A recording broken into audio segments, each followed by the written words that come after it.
Les arrestations de kabbalistes tant attendues depuis longtemps sont censées commencer cette semaine. Plusieurs sources confirment que près de 70 mandats d'arrêt seront signifiés aux courtiers du pouvoir et aux politiciens, tant à Washington DC qu'en Virginie et à New York cette semaine, peu de temps après que Jeff Sessions aura été confirmé comme procureur général des États-Unis. Parmi les personnes arrêtées figurent les sénateurs démocrates Chuck Schumer, Richard Blumenthal et le vice-président d'Hillary Clinton, Tim Kaine, selon des sources du Pentagone. Ces arrestations suivront les 474 arrestations qui ont eu lieu en Californie la semaine dernière, alors que l'anneau de pédophilie, qui sévissait à Hollywood et chez les élites de la côte ouest a été démonté. Il est intéressant de noter que les arrestations en Californie n'ont été signalées que par les médias locaux, pour être complètement ignorées par les grands réseaux officiels. Il a également été rapporté que l'ancien président américain, Bill Clinton, a chanté comme un pinson et a fourni ainsi des preuves qui mèneront à l'arrestation d'Hillary Clinton et de bien d'autres, selon des sources du Pentagone. Voici ce qu'une source du Pentagone avait à dire sur la question Hillary est grillée étant donné qu'Obama a refusé d'appliquer son pardon présidentiel, Bill a mouchardé sur elle, et sa mise en arrestation a été ordonnée par Trump. Il y a des reportages de tabloïds crédibles disant qu'Hillary s'est fait attraper à essayer de fuir au Bahreïn et aurait été arrêtée. Il y a également des rapports préliminaires indiquant qu'un raid aurait été effectué sur l'île d'esclavage sexuel de Jeffrey Epstein, dans les Caraïbes, et que 32 enfants auraient été libérés et 8 trafiquants arrêtés. Il y aura aussi dans les agences secrètes, une lutte de pouvoir plus cachée et brutale, alors que la directrice adjointe de la CIA, Gina Haspel, a été choisie pour signifier au site noir et de torture de la cabale, au cartel de la drogue, et au gars d'ISIS, de se rendre, dit une source du Pentagone. Il y a aussi, comme c'est souvent le cas, une intrigue de haut niveau, et une escroquerie qui remonte jusqu'à l'intérieur du Vatican. Cela a été largement rapporté par les médias corporatifs, sous la forme de nouvelles, que le pape Francis a invité le grand maître Matthew Festing des Chevaliers de Malte, à donner sa démission, suite à une dispute au sujet des préservatifs. Si vous voulez regarder la liste des membres des Chevaliers de Malte, ça se lit comme à savoir qui de l'élite globaliste, pleine de noms comme Rockefeller, Bush, Rothschild etc. Ainsi vous pouvez dire que tout ceci allait bien au-delà que juste au sujet des préservatifs. En fait, selon des sources du service secret du Vatican, ce qui s'est réellement passé, c'est que les plus hauts décorés des Chevaliers de Malte ont été pris, à New York, à magouiller pour s'emparer du système financier mondial, sans l'autorisation du pape François, et le service secret du Vatican a découvert cette sale manigance. En d'autres mots, les efforts pour, encore une fois, créer frauduleusement d'innombrables milliards de dollars pour le compte de certaines des vieilles familles sanguines, ont été éventés, disent les sources du Vatican. Maintenant, il y a des négociations de haut niveau, qui se poursuivent entre la Russie, la Chine et les États-Unis, sur l'avenir du système financier, disent les sources. Les Britanniques, les Allemands et les Israéliens sont également de la partie, disent-ils. Les sources impliquées dans les négociations disent que les gens derrière Trump veulent 50% du contrôle du nouveau système financier comme prix, pour ne pas s'élancer à la poursuite des vieilles familles de sang. Les Asiatiques insistent également sur 50%, tandis que les Russes, quant à eux, demandent 33%. Alors, qui a la position la plus forte dans ce jeu de poker sur la puissance mondiale? La réponse courte est que, sans la Russie de son côté, les États-Unis sont maintenant plus faibles que la Chine. Cependant, la Chine, bien que économiquement plus forte que les États-Unis et la Russie, perdrait militairement face à une alliance US-russe. Donc vous avez l'image, la Russie détient maintenant le vote de fond, c'est pourquoi le régime Trump a cessé de diaboliser la Russie et a plutôt commencé à la flirter. Dans cet esprit et pour mélanger les métaphores, jetons un autre regard sur l'échiquier géopolitique mondial, et voyons comment les choses se présentent.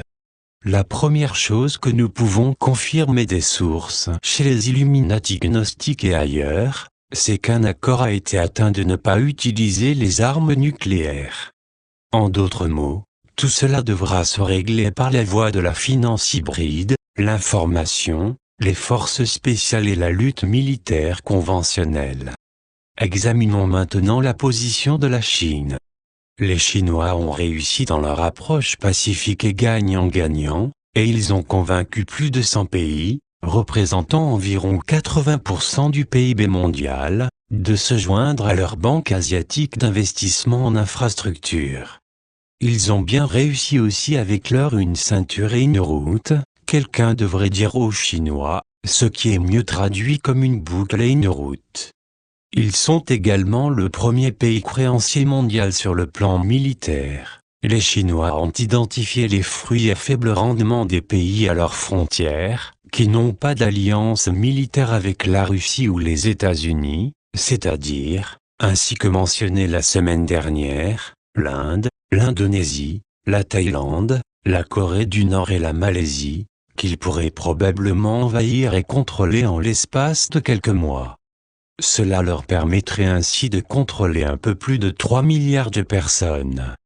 Sur le plan économique, les Américains, bien qu'étant le pays le plus endetté de l'histoire du monde, 18 trillions de dollars en dette extérieure, ont encore de nombreux atouts en main.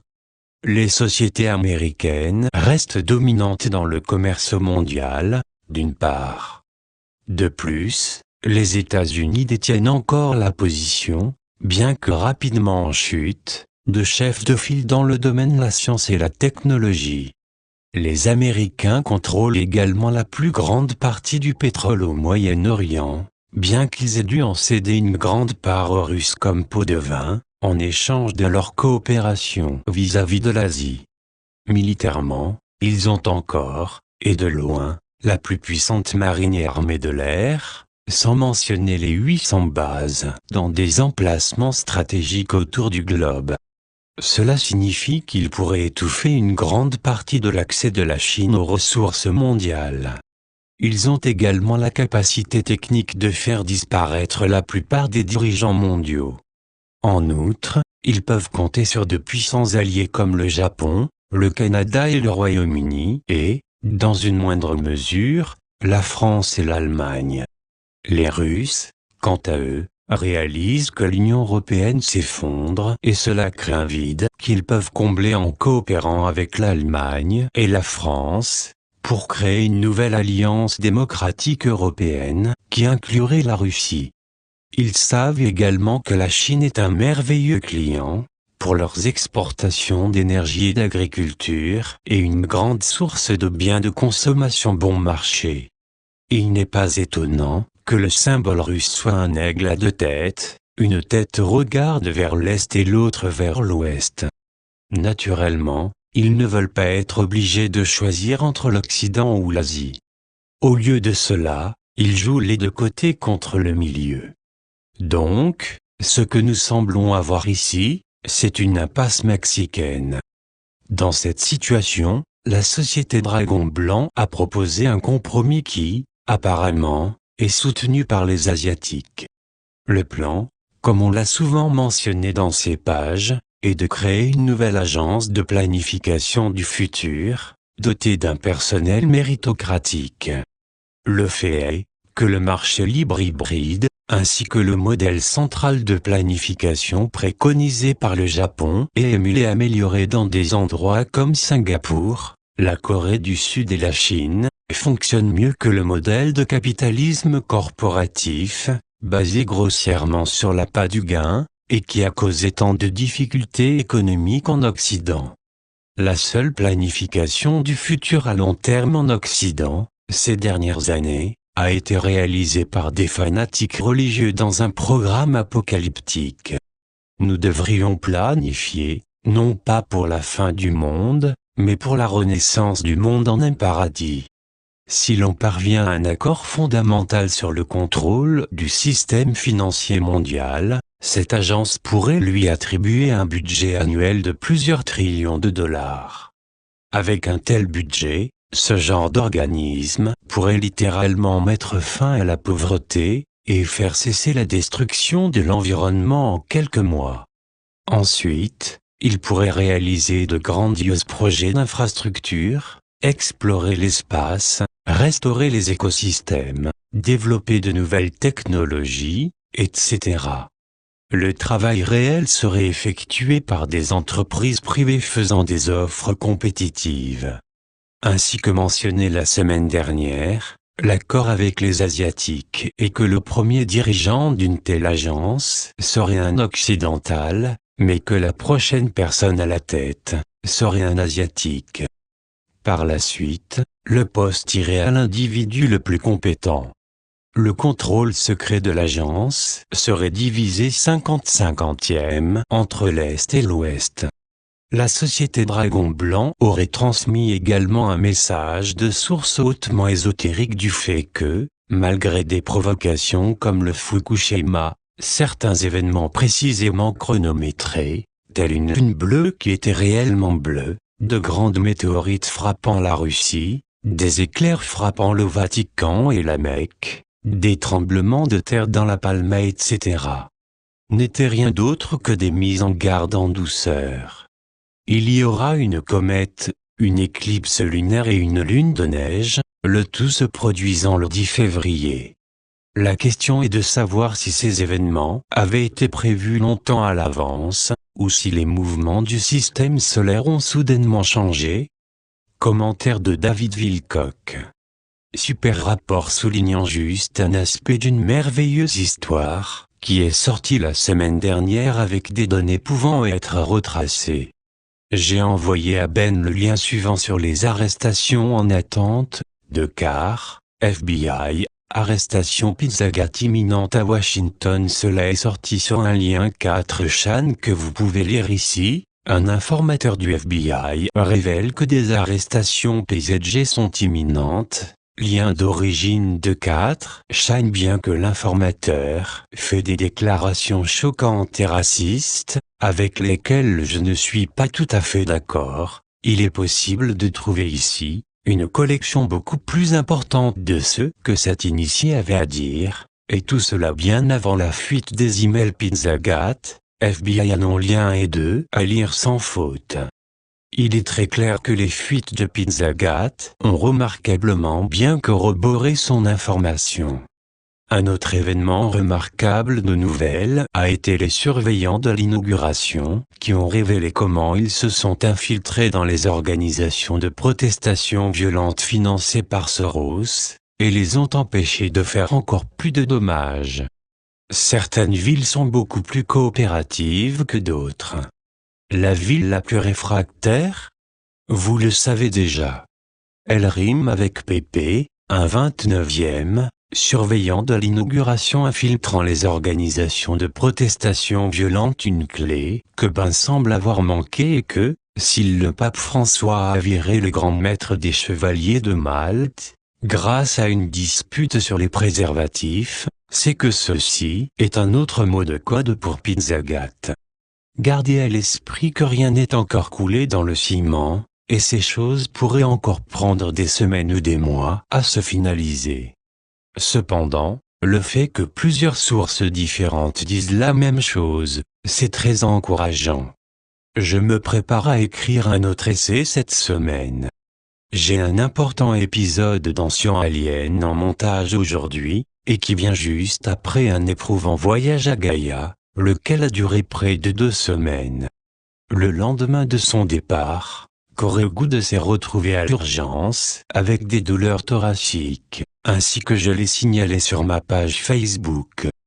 Puis, après être retourné à la maison pour manque de soins, il a vomi du magma noir, littéralement, pendant quelques jours, et ceci suggère l'utilisation de la même technologie qui a réussi à faire tomber Max Spear. Chaque enregistrement nécessite l'étude et l'assimilation de quantités gigantesques d'informations et semble toujours se produire aux moments les plus inappropriés.